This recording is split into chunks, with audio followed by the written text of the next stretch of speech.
갈라디아서 3장 6절에서 14절까지 말씀입니다.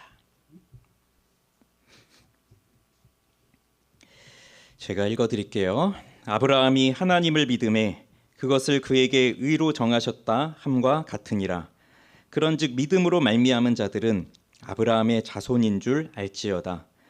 또 하나님이 이방을 믿음으로 말미암아 의로 정하실 것을 성경이 미리 알고 먼저 아브라함에게 복음을 전하되 모든 이방인이 너로 말미암아 복을 받으리라 하였느니라. 그러므로 믿음으로 말미암은 자는 믿음이 있는 아브라함과 함께 복을 받느니라. 무릇 율법 행위에 속한 자들은 저주 아래에 있나니 기록된 바 누구든지 율법책에 기록된 대로 모든 일을 항상 행하지 아니하는 자는 저주 아래에 있는 자라 하였음이라. 또 하나님 앞에서 아무도 율법으로 말미암아 의롭게 되지 못할 것이 분명하니 이는 의인은 믿음으로 살리라 하였음이라. 율법은 믿음에서 난 것이 아니니 율법을 행하는 자는 그 가운데서 살리라 하였느니라. 그리스도께서 우리를 위하여 저주를 받은 바 되사 율법의 저주에서 우리를 속량하셨으니 기록된 바 나무에 달린 자마다 저주 아래에 있는 자라 하였음이라. 이는 그리스도 예수 안에서 아브라함의 복이 이방인에게 미치게 하고 또 우리로 하여금 믿음으로 말미암아 성령의 약속을 받게 하려 함이라. 아멘. 기도합니다. 하나님 아버지 감사합니다. 오늘 이 하루를 또 저희들이 또 살았습니다. 이렇게 하나님의 은혜 가운데 또 이 하루를 살게 하신 것 감사드리고 또 이제 하루를 마무리하는 이 저녁 시간인데 우리가 또 집에 또 편안히 있는 것보다 또 덥지만 또 이 하나님을 예배하는 자리로 나아오도록 저희들을 인도해 주신 것 감사합니다. 오늘 이 말씀을 들으려고 하는데 이 말씀을 들을 수 있는 귀를 주시고 또 이 말씀이 우리 머릿속으로 들어오고 또 우리 마음속으로 들어오게 해주셔서 이 말씀이 정말 우리를 살리시는 하나님의 그 은혜의 말씀이 되게 하여 주옵소서.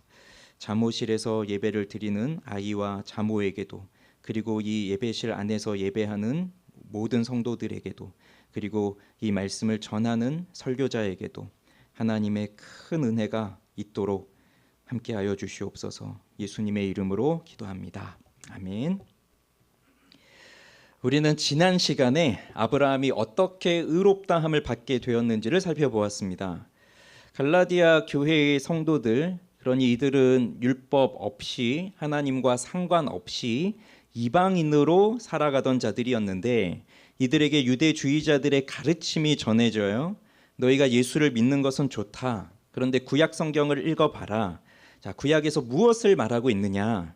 하나님이 아브라함에게 할례를 명하셨고 그 자손들에게는 다 할례를 받으라고 그렇게 명하였으니 그러니 이제 너희들도 할례를 받고 진정한 아브라함의 자손들이 되어라.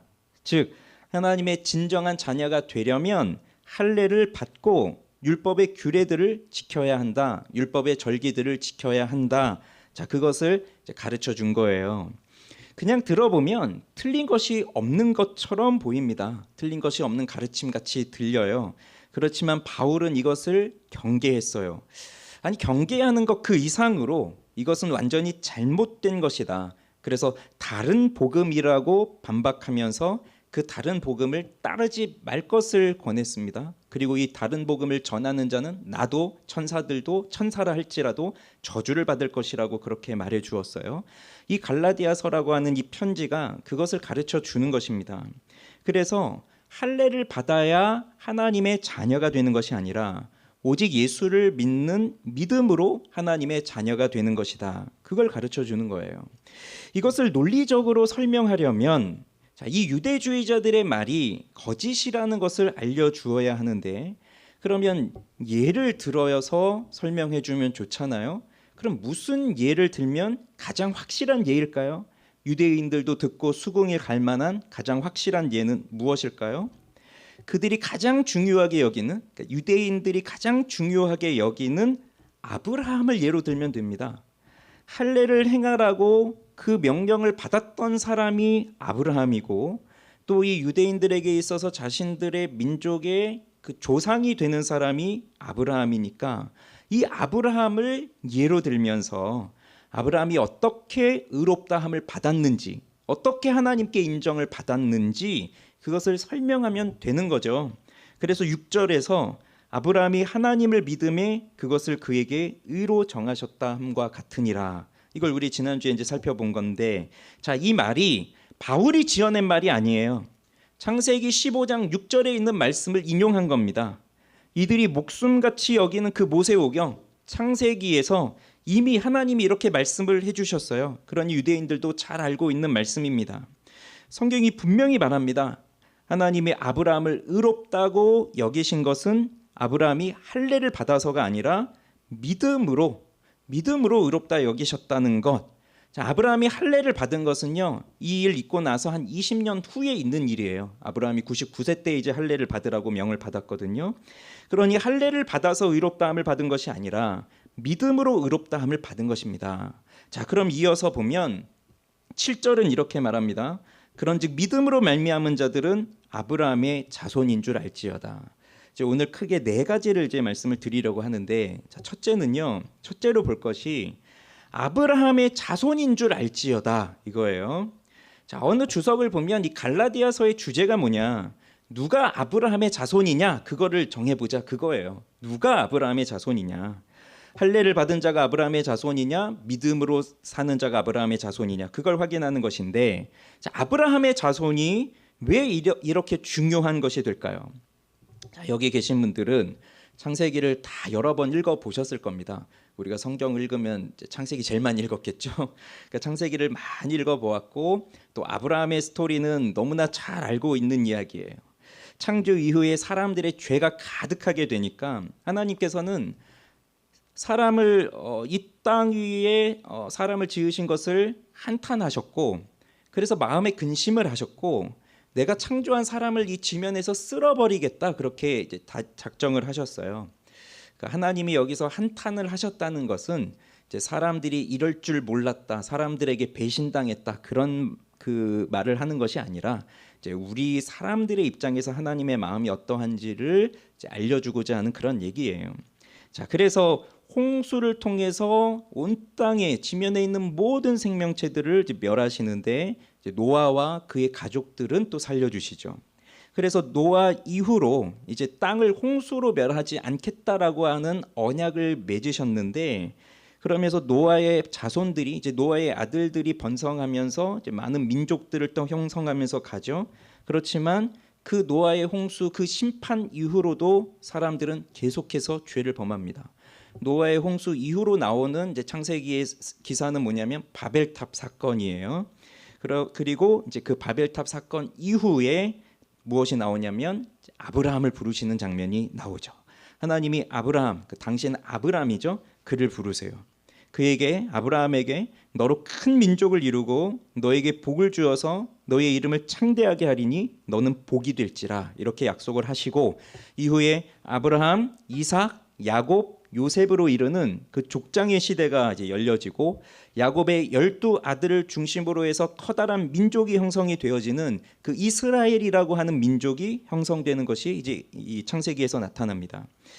그리고 하나님이 그 민족을 그 약속의 땅에 심으시면서 나는 너희의 하나님이 되고 너희는 내 백성이 되리라 이 언약을 맺으세요. 그래서 하나님에게 있어서 가장 중요한 사람들이 누구냐? 가장 중요한 민족이 누구냐? 바로 이 이스라엘 민족이 되는 거죠. 아브라함을 통해서 주신 그 약속이 이 이스라엘 민족들에게 이제 주어지고 있는 겁니다. 그리고 그 출발점은 바로 아브라함에게 있는 거죠. 그래서 아브라함의 자손이 되었다라고 하는 것은 내가 바로 하나님의 택함 받은 그 이스라엘 민족에 들어온 것이고, 그것은 곧 하나님이 가장 소중하게 여기시는 대상이 되었다. 그거예요. 아브라함의 자손이 되었다는 것은 왜 그렇게 자부심을 갖는 거냐면 하나님이 가장 소중하게 여기는 사람이 되었다. 이제 그거거든요. 그런데 성경이 누가 아브라함의 자손이냐? 누가 아브라함의 자손이라고 말하느냐? 자, 뭐라고 말합니까? 믿음으로 말미암은 자. 믿음으로 말미암은 자가 아브라함의 자손이 된 거예요. 자, 여기 있는 우리는 혈통적으로 유대인이 아닙니다. 그렇죠? 우리는 우리 민족 자체가 이스라엘 민족이 아니잖아요. 유대인이 아니잖아요. 그런데 우리는 무엇이라고 불리우고 있습니까? 아브라함의 자손이라고 불리우고 있어요. 왜 그렇죠? 믿음으로 말미암아 이거입니다. 그럼 여러분 아브라함의 자손이 되셨습니다. 자, 여러분 아브라함의 자손입니다. 자, 이것이 여러분에게 큰 감격으로 다가옵니까? 내가 아브라함의 자손이 되었다는 거 말할 수 없는 감격으로 막 밀려오나요? 그렇지 않은 것 같은 다 표정이에요. 사실 지금 우리는 이 시대를 살면서 뭐 가문이 어떻고 뭐 내가 우리 가문의 뭐 몇 대 손이고 뭐 이런 거 뭐 중요하게 여기면서 사십니까? 제가 뭐 이런 말 하기 좀 그렇지만 제가 안동 김씨예요. 안동 김가. 그래가지고 뭐 제가 한 200년 전만 좀 일찍 태어났으면 뭐 이렇게 살지 않고 권세를 부리면서 그래도 내가 양반이네 막 이러면서 그러고 뒷짐지고 이렇게 살았을 텐데 뭐 지금은 뭐 저희 그래도 어릴 때는 뭐 네가 뭐 그 안동 김씨다 뭐다 이런 거 얘기하지만 저는 우리 아이들한테 뭐 그런 거 얘기 안 하거든요. 그리고 그런 거 궁금해하지도 않고 그리고 뭐 그러면 뭐 우리가 안동 김씨면 뭐 어쩔 건가요? 오히려 뭐 역사에서 좀 잘못한 것도 있네 뭐 이제 그런 것들도 이제 나오니까요. 그런데 아무튼 뭐 불과 100년 전, 200년 전 이때만 하더라도 우리나라 사회도 그런 것이 굉장히 중요했어요. 신분 제도가 있고 그 신분 사회가 있으니까 뭐 누구의 그 족속에서 태어났느냐, 어느 가문에서 태어났느냐, 그러면은 그런 가문에서 태어나서 권세를 누리면서 살고 그게 얼마나 중요한 것이겠어요. 그게 자랑거리죠. 돈이 없어도 내가 무슨 가문의 몇 대 손이다. 이런 거 굉장히 큰 자부심이죠. 이스라엘 백성들이 내가 아브라함의 자손이다. 이것을 마음에 품고 산다는 것은 뭐 우리나라 사람들이 조선 시대에 뭐 이씨 왕조에서 태어났는지 뭐 어떤 가문의 커다란 그 권세를 가지고 있는 가문에서 태어나서 뭐 몇 대 손인지 그런 자부심을 갖고 사는 것보다 몇 배, 몇십 배 더 큰 자부심을 갖고 살았을 거예요.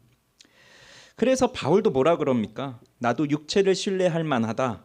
그러면서 나는 8일 만에 할례를 받았고 이스라엘 족속이고 베냐민 지파고 히브리인 중에 히브리인이고 율법으로는 바리새인이고 등등 이렇게 말하면서 자기의 그 육체로서의 자랑거리를 열거하죠. 북이스라엘이 멸망하면서 북이스라엘에 속해 있던 10개의 지파는 다 사라졌습니다. 그리고 나중에 남유다가 멸망하지만 다시 돌아오죠. 남유다에 남아 있었던 지파는 유다 지파예요. 그리고 베냐민 지파, 아주 작은 지파.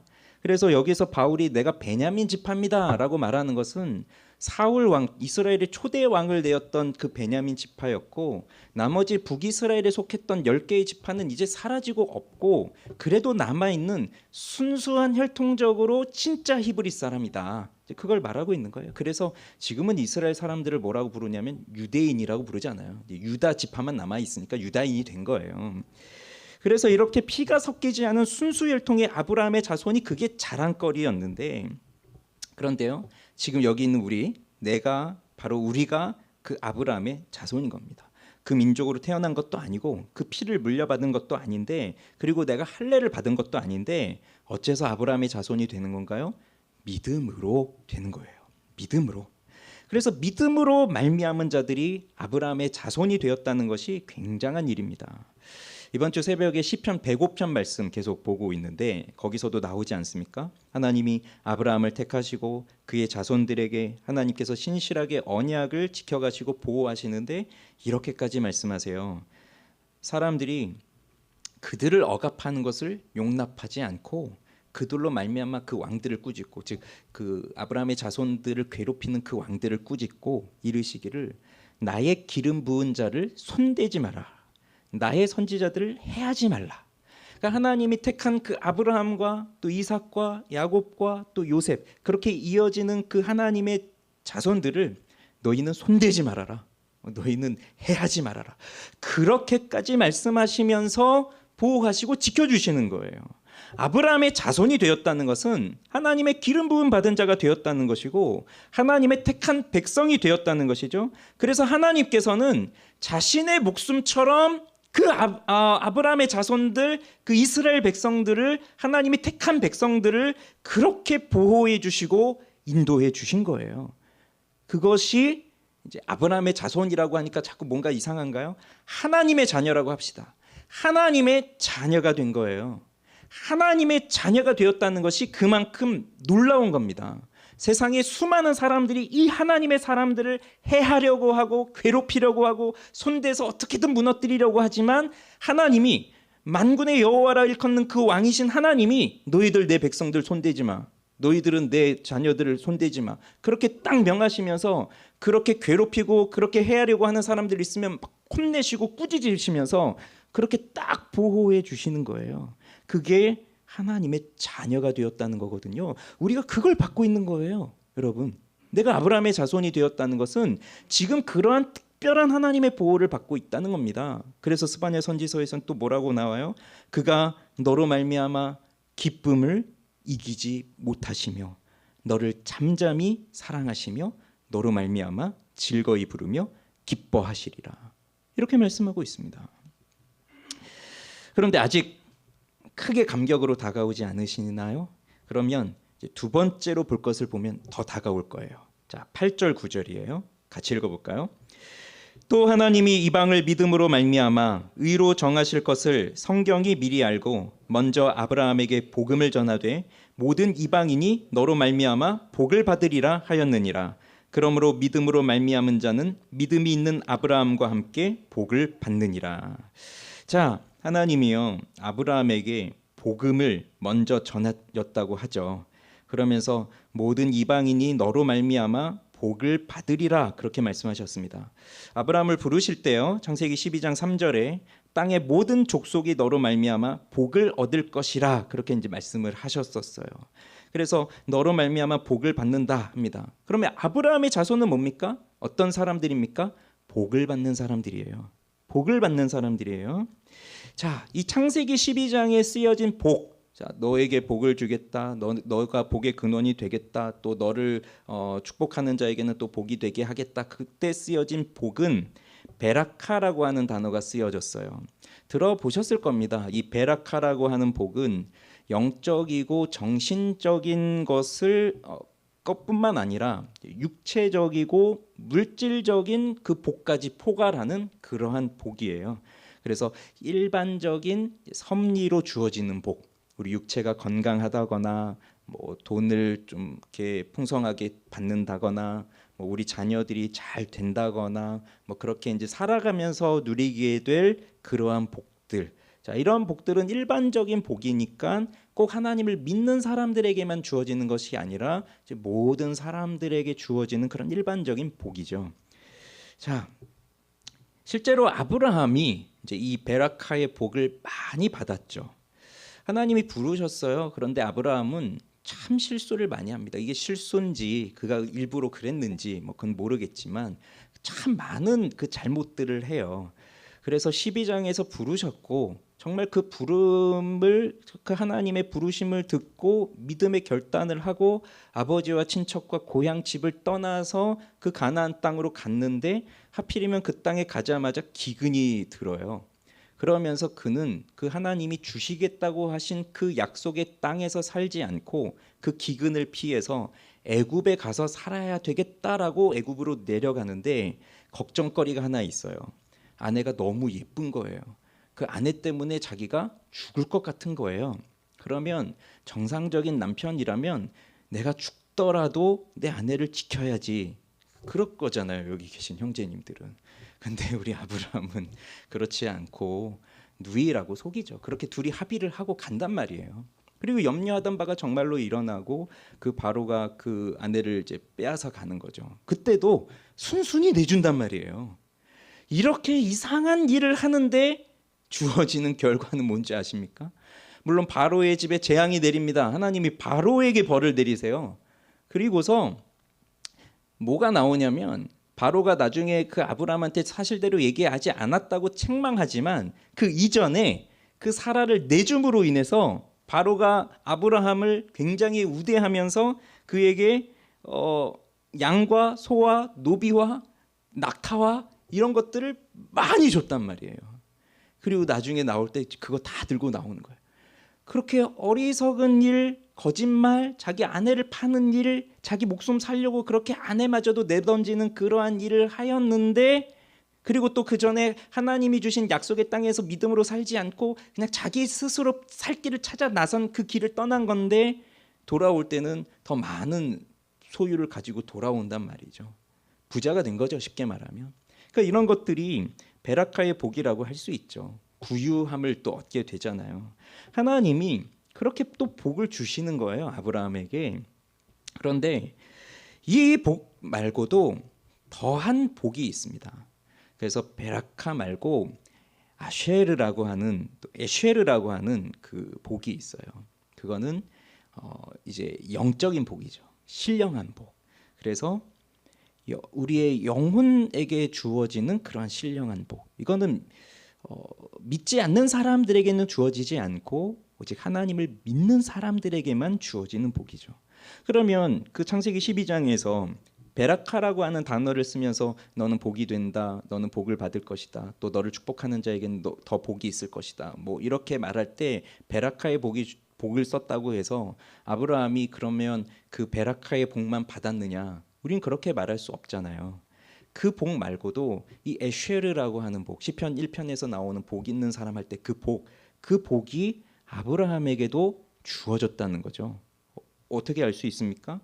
창세기 15장에 보면 하나님이 아브라함과 언약을 맺으시죠. 그 이야기도 굉장히 유명한 이야기니까 우리가 너무 잘 알고 있죠. 그래서 아브라함이 환상 중에 하나님의 말씀을 듣고 고기를 쪼개놓고 이렇게 있을 때 하나님이 그 사이를 지나가시는 그 언약을 맺을 때 하나님이 뭐라고 말씀하시냐면 그 환상 중에 아브라함에게 임하여 이르시되 아브라함아 두려워하지 말라 나는 내 방패요 너의 지극히 큰 상급이니라 이렇게 말씀을 하셨어요. 큰 상급. 자, 상급이라고 하는 말 이게 보상이에요, 보상. 자, 내가 너에게 주어질 보상이다 이 말이거든요. 그러면 여러분 생각해 보세요. 뭐 돈 많은 아버지가 있다고 칩시다. 자, 그럼 돈 많은 아버지가 있는데 그럼 우리는 바라는 게 뭔가요? 돈 많은 아버지가 나한테 돈을 좀 많이 주면 좋겠다. 예, 만나는 건 귀찮고 그 관계를 쌓고 뭐 효도하고 이런 건 귀찮으니까 그냥 나한테 돈을 많이 주면 좋겠다 한 번에. 예, 그런 걸 원할 수도 있고 또 돈보다는 그 돈이 많은 그 아버지하고 계속적인 관계를 가지면서 그 아버지가 나를 떠나지 않고 나하고 늘 함께 있으면 좋겠다 이렇게 생각할 수도 있죠. 자, 무엇을 더 원하시나요? 우리는 당연히 후자를 원하겠죠. 예, 그게 예, 뭐 심정적으로는 전자를 원할 수 있겠지만 이제 우린 늘 이렇게 정답을 잘 얘기하니까 후자잖아요. 하나님과의 관계가 그렇지 않습니까? 가장 큰 부자인 아버지 하나님이시잖아요. 그 하나님께서 우리에게 주시는 뭐 단순한 뭐 물질적 복, 뭐 단번에 주어지는 그런 물질적 복 이런 것보다도 우리가 정말 바라는 것은 하나님과 깊은 관계를 가지면서 사는 거죠. 그래서 하나님이 우리에게 복을 주실 때는 그냥 이거나 먹고 떨어져라 이런 식으로 한번 딱 주시고 우리를 내보내시는 것이 아니라 한 번에 뭔가를 주진 않으시는 것처럼 보이지만 끊임없이 우리와 관계를 가지시면서 우리로 하여금 하나님 앞에 계속 나와서 아버지께 간구하고 아버지의 도움을 찾고 구하면서 살게 하시는 그 관계를 이어가게 하시는 거거든요. 그래서 토마스 아퀴나스라고 굉장히 훌륭한 신학자가 있죠. 물론 이제 우리 개신교 안에서는 이 토마스 아퀴나스를 많이 보진 않지만 그런데 그런 평도 있어요. 이 토마스 아퀴나스가 없었다면 신학이 이만큼 정리가 되지 않을 것이고 그러면은 아마 그 뭐 조로아스터교나 뭐 왜 고대 때 그런 종교들이 있었잖아요. 근데 그런 것들이 뭐 기독교의 어느 분파처럼 이단처럼 이렇게 나왔지만 지금은 뭐 그런 게 없잖아요. 그런 것처럼 기독교 신학도 사라졌을 것이다. 뭐 그렇게 말할 정도로 이 토마스 아퀴나스가 굉장히 그 훌륭한 신학적인 작업들을 많이 했는데 엄청난 천재였던 거예요, 이 사람이. 그래서 학교에서도 이렇게 딱 배우면 굉장한 천재여가지고 그 친구들이 도대체 저 토마스 아퀴나스는 어떻게 공부를 하길래 저렇게 많은 걸 알고 똑똑할까? 그래서 이렇게 늘 뒤에서 몰래 따라다니면서 토마스 아퀴나스가 뭘 하나 그렇게 따라다니는데 이 토마스 아퀴나스는 오로지 그것만 했대요. 하나님을 너무 사랑해서 기도하거나 아니면 하나님의 말씀을 공부하거나 아니면 앉아서 먹거나 먹는 걸 너무 좋아해서 되게 뚱뚱했다 그러거든요. 그 3개 아니면 한 게 없대요. 그래서 어느 날 그 토마스 아퀴나스를 수업 끝나고 따라갔는데 이제 예배당 안으로 들어갔고 그래서 몰래 이제 훔쳐보는 거예요. 기둥 뒤에 숨어서 뭘 하나. 그랬더니 그 예배당 안에 들어간 토마스 아퀴나스가 누구랑 얘기를 하더랍니다. 토마스야, 네가 참 훌륭한 논문을 썼더구나. 너는 무엇을 바라면서 그렇게 논문을 썼니? 하나님의 음성인 거죠. 근데 이제 그걸 들었대요. 그 기둥 뒤에 있는 사람들이. 그러면서 이 토마스 아퀴나스가 그랬답니다. 저는 바라는 것이 없습니다. 전 원하는 것이 없습니다. 그래도 네가 원하는 것이 있다면 말해보거라. 그랬을 때 정말 주시려거든 하나님 당신을 제게 주십시오. 그걸 구했다는 거예요. 그러니까 하나님이 주시는 뭐 다른 복들을 말한 게 아니라 정말 주시려면 하나님 당신을 제게 주십시오. 그런 경건한 마음, 그런 것들이 있었던 거예요. 우리에게 하나님이 그렇게 주어진 거예요. 내가 너의 지극히 큰 상급이다 라고 하는 그 말씀은 내가 너에게 주어지는 정말 큰 보상이다. 그러니 내가 너에게 그냥 요거 하나 그렇게 주는 것 정도가 아니라 내가 너에게 주어졌다. 그러면 이 세상의 것들이 우리의 것이 있나요? 우리의 소유라고 할 수 있는 것들이 있겠습니까? 물론 뭐 내가 지금 소유하고 있는 뭐 집이든 뭐 물건이든 그런 소유가 있겠지만 그게 정말 내가 스스로 찾아내서 스스로 얻어낸 것들입니까? 아니죠. 그래서 우리에게 주어져 있는 것도 사실 아무것도 없고 또 우리 주일에도 봤던 얼마 전에 봤던 것처럼 우리는 아무것도 없이 와서 갈 때도 아무것도 안 들고 갈 수밖에 없는 그런 것이 우리의 인생인데 그럼 이 세상의 모든 것은 다 누구의 것인가요? 하나님의 것이죠. 하나님의 소유예요. 우리도 하나님의 소유이고 그런데 하나님이 우리에게 주시는 복은 뭐냐면 내가 너의 지극히 큰 상급이다. 그러니까 이 땅의 것이 내 것이 하나도 없지만 하나님 자신이 우리의 지극히 큰 보상이기 때문에 네가 나를 보상으로 받는다라고 하기 때문에 하나님의 것이 다 우리의 것이 되는 거죠. 그게 에쉐르의 복이에요. 그게 바로 하나님과 함께하는 복이에요. 그래서 시인도 노래하잖아요. 하나님께 가까이함이 복이다. 왜냐하면 하나님은 그 사람을 창조하실 때 그 복이 무엇인지 어떻게 사는 것이 진짜 행복인지 그것을 그 인간의 영혼 속에 직관적으로 넣어주셨어요. 그래서 인간은 그걸 뭔가 배워서 아는 게 아니라 그냥 태어나서 살다 보면 직관적으로 아는 거예요. 뭐가 행복한지를. 다만 우리가 죄에 빠져서 그걸 제대로 찾아내지를 못하니까 그게 문제지. 그래서 하나님께서 그 성부, 성자, 성령이 삼위 하나님 안에서 이루어지는 그 사랑의 교통이 바로 행복이고 그 행복의 원천 가운데에 우리가 창조되었기 때문에 우리는 하나님을 생각하지 않고서는 진짜 복이 무엇인지를 몰라요. 하나님께 가까이함이 복이라고 하는 게 그런 의미예요. 그냥 단순히 하나님이 나에게 뭔가를 주기 때문에 그냥 내가 어려운 것을 해결해 주시니까 그래서 복이 아니라 하나님 자체가 복이시기 때문에 그 하나님께 가까이 할 때 그게 복이라는 거거든요. 그 하나님이 너의 지극히 큰 상급이다. 내가 너의 지극히 큰 상급이다. 이것이 아브라함에게 주어진 복이고 그 복은 곧 아브라함의 자손들에게도 주어지게 되는 것이니까 지금 여기 있는 우리가 혈통적으로 아브라함의 피를 물려받은 건 아니지만 우리가 믿음으로 아브라함의 자손이 되었다. 그것은 곧 하나님의 이 놀라운 축복을 받은 것이다. 하나님을 받은 것이다. 그것과 다름이 없다는 겁니다. 그러면 세 번째로 이것이 어떻게 해서 가능하게 되었을까요? 자, 10절부터 12절 말씀입니다. 자, 읽어볼게요. 무릇 율법 행위에 속한 자들은 저주 아래에 있나니 기록된 바 누구든지 율법책에 기록된 대로 모든 일을 항상 행하지 아니하는 자는 저주 아래에 있는 자라 하였음이라.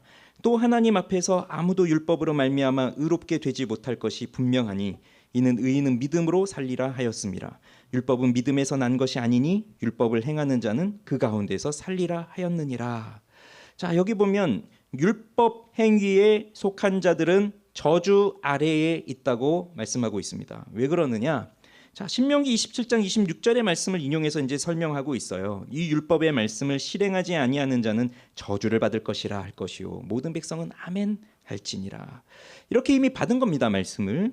그러면 이들이 자, 할례를 원래 받지 않았던 사람들입니다. 원래 율법이 없이 살았던 사람들이에요. 그런데 이들이 예수를 믿게 되었어요. 그래서 하나님의 자녀가 되었어요. 그런데 할례를 받으라고 하는 이 거짓 교사들의 가르침을 따라서 할례를 받기 시작했습니다. 그러면 할례로 시작해서 모든 법을 다 지켜야 한다는 거예요. 하나님의 법은 단순히 행위로만 지켜서 되는 것이 아니라는 거 우리 알잖아요. 하나님의 법은 우리의 마음의 문제까지 다 포함되고 있는 거예요. 그런데 그냥 하나, 두 개, 세 개 정도면 뭐 어떻게든 노력해서 죽을 때까지 이 세 개 정도만 그럼 지키자. 그런 거면 또 모르겠지만 하나님의 법이 수백 개가 주어져 있고 그것이 마음으로 연결되어지면서 우리 삶에서 실제적으로 적용해 갈 때는 그게 어떻게 몇백 개로 한정되겠습니까? 아마 수천 가지, 수만 가지의 상황으로 쫙 퍼져나가면서 그 속에서 그 율법을 다 지켜야 된다고 하는 그 강박감 속에서 우린 살아갈 수밖에 없어요. 그러니 그 율법을 다 지킬 수 있는 것이 가능한 일입니까? 이건 불가능한 일이에요. 그래서 처음에는 이 할례를 받음으로써 내가 하나님의 자녀로서 더 확고하게 하나님의 자녀가 되어야 되겠다라고 그 마음을 갖고 시작했다 할지라도 그것을 시작하면 이제 율법으로 복을 받으려고 한 것이지만 그러나 주어지는 건 복이 아니라 저주다. 저주예요. 그래서 지금 읽은 이 말씀에 보면 살리라라고 하는 말이 이제 나오는데 이제 두 가지의 사는 길이 나와요. 하나가 율법을 행하는 자는 그 가운데서 살리라라고 했죠. 그러니까 율법 가운데에서 산다는 거죠. 율법의 행위에 속하여서 산다는 거죠. 그럼 이 산다는 건 뭐냐면 내 모든 걸 거기에 걸겠습니다. 그거예요. 그래서 내 모든 것을 여기에 의존하면서 나는 살겠습니다. 그럼 율법 행위에 속하여 산다는 것은 율법으로 산다는 것은 내 모든 만족, 내 모든 행위, 내 모든 성공 여부 이런 것들을 다 율법에 걸고서 거기에 율법에 만족하면서 살겠습니다. 그거거든요. 그게 이제 자기 삶의 핵심이에요. 그래서 율법을 지키는 것을 나의 모든 것으로 삼고 살려고 하는 것인데 자 그렇게 사는 사람들이 어떻게 된다고요? 저주 아래에 있다는 겁니다. 그리고 이 저주 아래에 있다는 것이 그냥 협박으로만 주어지는 그 겁을 주려고 하는 말씀이 아니라 실제로 그 율법 아래에서 살고 있는 사람들은요. 이 저주를 실제로 경험하면서 살고 있습니다. 실제로요. 경험이 실제로 그 저주가 실제로 나타나고 있어요. 어떻게 나오죠? 내가 율법을 지킴으로써 구원을 받아야 돼라고 그렇게 생각을 하고 있다면 그러면 그 율법을 못 지키게 되면 어떠한 일이 일어날 것이라는 것도 인정하는 거죠. 그러니까 내가 이 율법을 온전히 다 지켜서 하나님께 의롭다 그렇게 칭찬을 받으면 그러면 이제 가장 그 베스트인데 그런데 내가 율법을 하나라도 못 지키면 그러면 그 율법을 못 지킨 것으로 인해서 내가 받게 될 형벌도 인정한다는 거잖아요. 그런데 그걸 아무리 해보려고 해도 안 되기 때문에 그 하나님의 마음을 충족시키는 게 안 되기 때문에 마치 율법은 나로 하여금 자유를 주는 것 같지만 그런데 그 자유를 얻기 위해서 율법을 지켜나가는 것이 오히려 자유가 아니라 나를 이렇게 얽어매는 그러한 것이 되어서 마치 사방에 이렇게 둘러싸여 있는 군사들이 나를 향해서 활을 쏘는 거예요. 그래서 화살이 막 나한테 박히는 거예요. 그래서 이걸 벗어나야 되는데 벗어나면 벗어나려고 할수록 또 화살이 오고 또 화살이 오고 그러니까 이쪽에서만 오는 게 아니라 그냥 사방 위아래로 다 화살이 쏘여져서 그거를 맞아서 살아갈 수밖에 없는 그 얽매여 있는 상태 그게 이제 율법 아래에서 사는 상태인 거예요. 그게 불가능하잖아요. 그 율법으로 지킨다는 게. 그러면 그 율법을 어겼을 때 그걸 못 지켰을 때 주어지는 벌도 내가 받아들일 수밖에 없는 것이니까 자연스럽게 그런 사람들의 마음은 어떨까요? 늘 불안한 거예요. 늘 불안하고 걱정되고. 저도 중학교 때였나? 그 어느 날 밤에 갑자기 문득 두려운 거예요.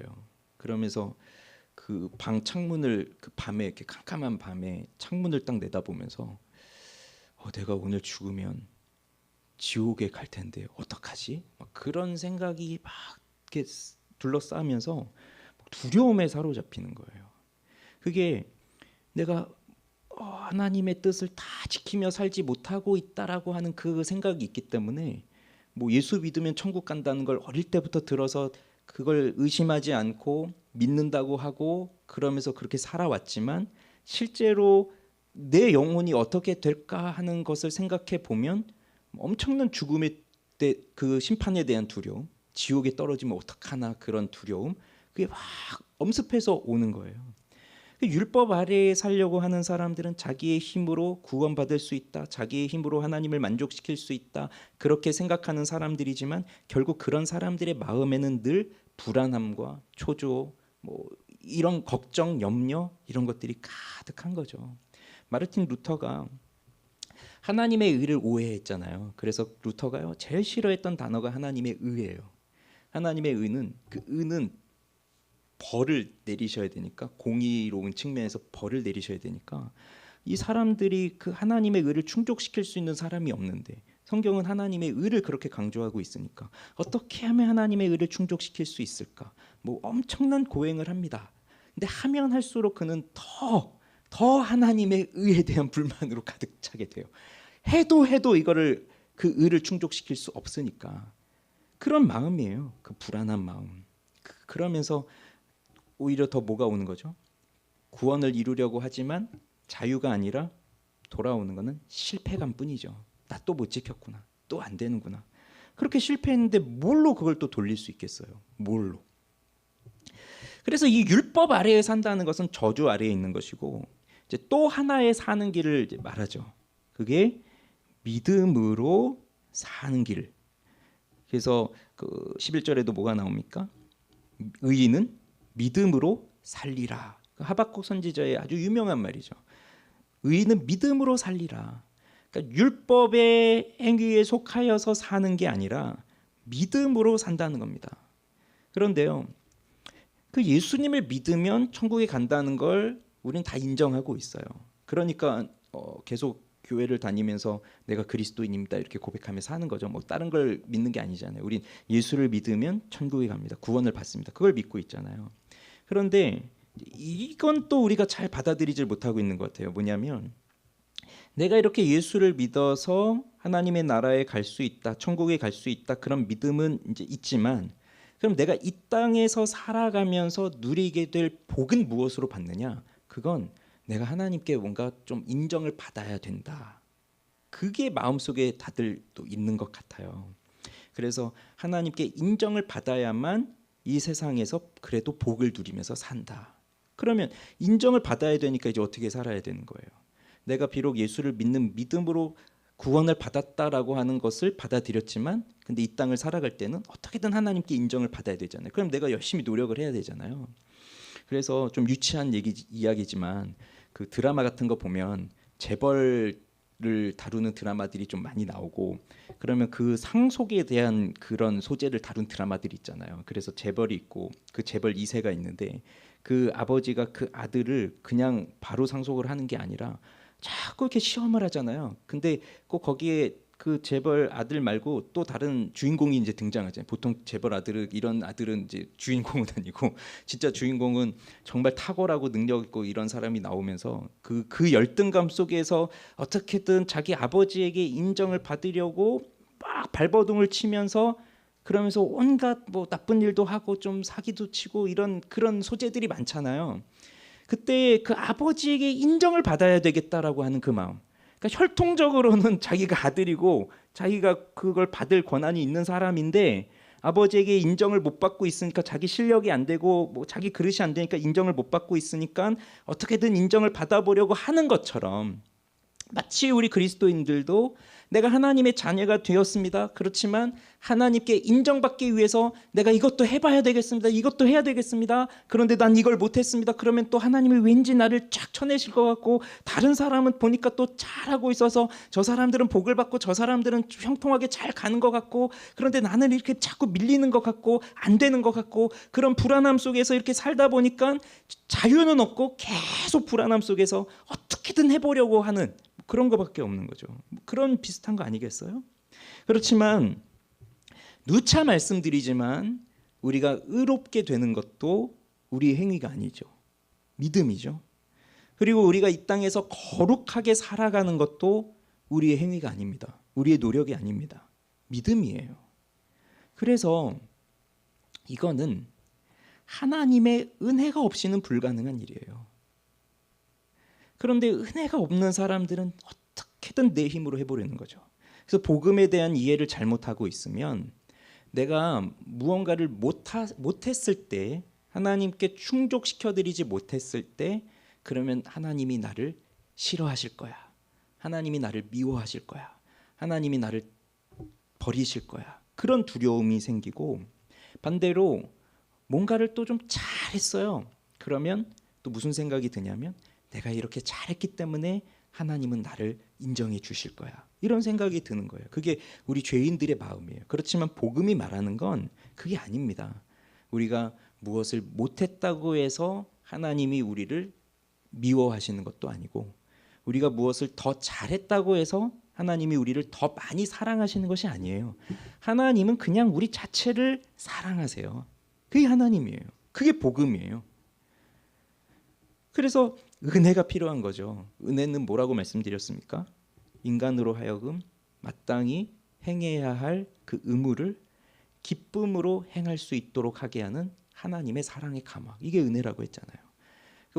우리가 참 복된 인생을 사는 것은 하나님께 가까이 가서 사는 것인데, 하나님께 가까이 산다는 것이 그러면 그냥 하나님께 딱 가까이 있는데 하나님이 우리에게 명하신 것들은 지키면서 살지 않는다. 그냥 내 맘대로 산다. 근데 난 하나님께 가까이 있다. 그게 복이겠어요?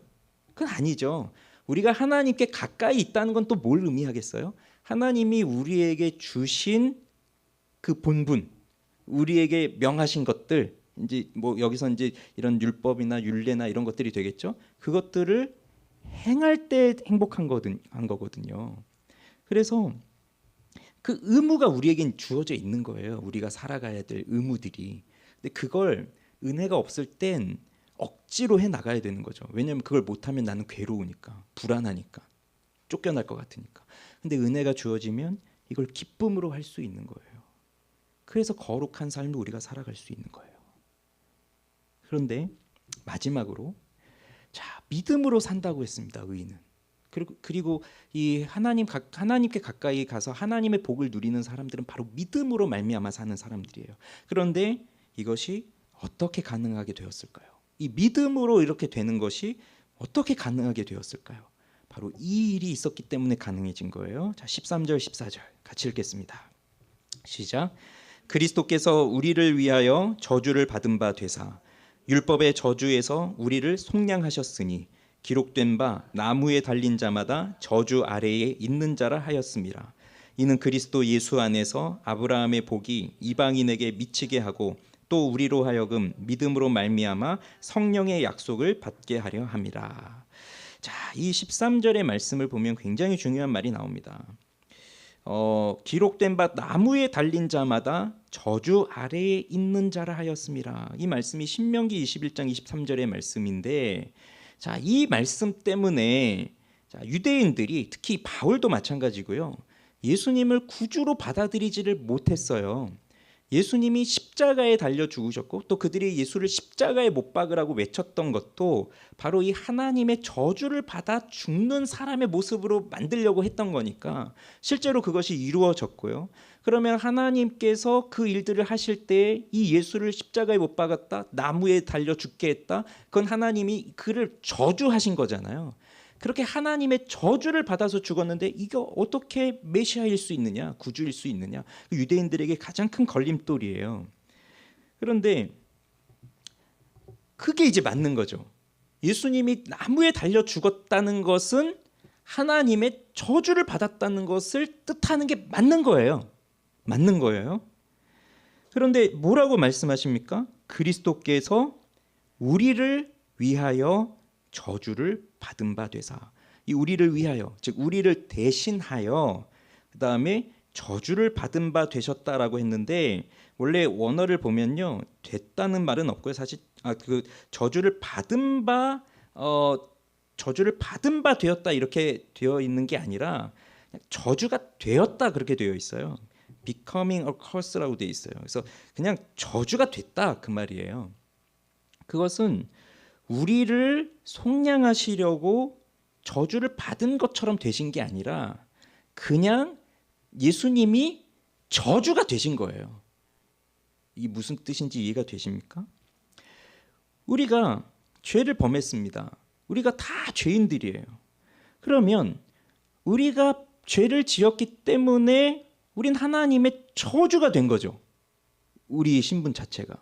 그래서 저주가 돼서 나무에 달려서 공개적으로 처형을 받아야 되는 그러한 사람이 나인데, 근데 이게 잘 안 와닿잖아요. 우리는 아무리 생각해 보세요. 내가 사람들한테 손가락질을 당하면서 저렇게 수치스럽게 저 나무에 벌거벗은 채로 매달려서 그렇게 죽임을 당하고 사람들에게 침뱉음을 당하고, 아무리 생각해도 그래 내가 좀 나쁜 인간이긴 하고 좀 죄인이긴 하지만 그 정도로 저주를 받을 것 같은 사람은 내가 좀 아닌데 그게 있잖아요.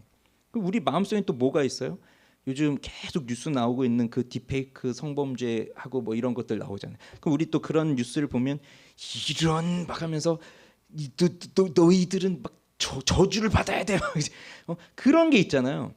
나는 좀 아닌 것 같은데 한번 그럼 생각해 보세요. 그래요. 그들이 그런 죄를 저질렀습니다. 정말 나쁜 죄를 저질렀습니다. 다른 사람들을 그렇게 정말 아프게 하고 인격적으로 모독하고 그런 죄를 나는 안 저질렀다고 치고 그런 사람들은 저질렀다고 칩시다.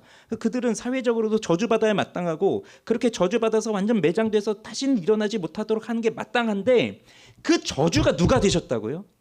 예수님이 가져가셨다는 거예요. 그 저주를. 그렇게 끔찍한 저주를, 그렇게 사람들에게 욕먹어야 할 저주, 우리도 저들을 보면서 진짜 야 저게 인간이냐 그럴 수 있는 그 저주를 예수님이 받아가셨다는 겁니다. 예수님이 가지고 가셨다는 거예요. 그래서 예수님이 저주 받은 바 돼서 그런 표현이 아니라 저주 자체가 되셨다는 거예요. 우리 죄를 가져가셨으니까. 그래서 내가 그런 사람이에요. 예, 내가 그런 사람이에요.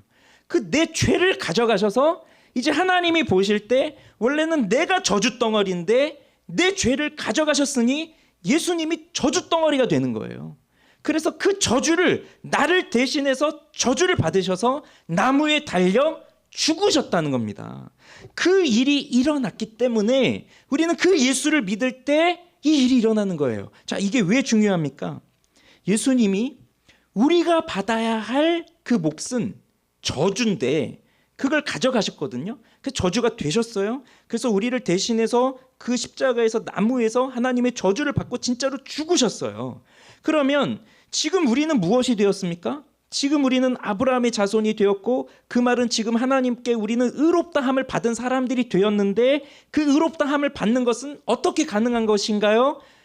원래 우리에게 주어졌어야 할 그 몫인 저주는 예수님이 가져가셔서 예수님이 저주가 되셔서 죽으셨고, 원래 예수님에게로 돌아가야 할 예수님이 받을 몫은 의였는데 그 의가 믿는 우리에게 옮겨졌기 때문에 우리는 예수님의 그 죽으심으로 인해서 우리는 의롭게 됐다는 거예요. 의가 됐다는 겁니다, 우리가. 근데 우리는 의로운 일을 한 게 없잖아요. 우리 본성이 바뀌고 우리 삶 자체가 바뀌고 그게 아니에요. 우리가 의롭다 되었다고 해서 바뀐 게 아니에요. 아브라함 보세요. 아브라함이 하나님을 믿음에 의롭다 여겨주셨지만 그러면서 아브라함이 행하는 일들을 보세요. 계속 죄짓고 실수하고, 그런 다음에 하갈을 통해서 또 그 이스마엘 낳고 막 이런 일들을 한단 말이에요. 그렇게 하나님이 의롭다 여겨주셨지만 아브라함은 그 하나님의 의에 정말 충족을 못 시켜요. 그렇지만 하나님은 아브라함을 뭐로 봐주신 겁니까? 의인이다. 그렇게 봐주신 거예요. 지금 우리도 마찬가지예요. 우리가 죄를 지어요. 바뀌지 않아요. 우리는 그 뉴스에 나온 뭐 딥페이크 뭐 이런 거 그런 사람들보다 우린 더한 죄들도 많이 지었던 사람들이에요. 안 걸렸을 뿐이지. 그런데 그걸 예수님이 가져가셨어요. 그래서 날 대신해서 저주를 받으셨어요. 저주가 되셨어요. 죽으셨어요. 그리고 예수님이 받으셔야 할 그 의는 믿음으로 내가 그걸 받게 된 거예요. 그래서 내가 의인이에요.